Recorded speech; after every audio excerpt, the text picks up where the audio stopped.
Fandi Christian minta kesempatan kedua ke Dahlia Poland, menyesal selingkuh. Isyaratkan minta kesempatan kedua, Fandi Christian tulis pesan untuk Dahlia Poland, menyesal telah selingkuh. Fandi Christian, suami sah Dahlia Poland, akhir-akhir ini menjadi perbincangan publik pasca diduga selingkuh dengan salah satu artis dalam satu sinetron yang ia bintangi.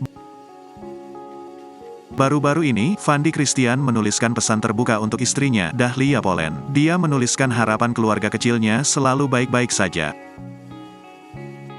Di sisi lain, Fandi Christian diduga telah pulang ke rumahnya. Hal tersebut terlihat dari unggahan ayah 3 anak itu di story Instagram pribadinya yang menunjukkan potret memegang tangan Dahlia Poland. Ia pun menulis ucapan terima kasih untuk sang istri. "Terima kasih buat waktu kamu Dahlia," tulis Fandi Christian. Sebagaimana diketahui, Dahlia Poland belum lama ini membongkar dugaan perselingkuhan yang dilakukan suaminya, Fandi Christian. Dahlia menyebut suaminya itu berselingkuh dengan lawan mainnya di sinetron.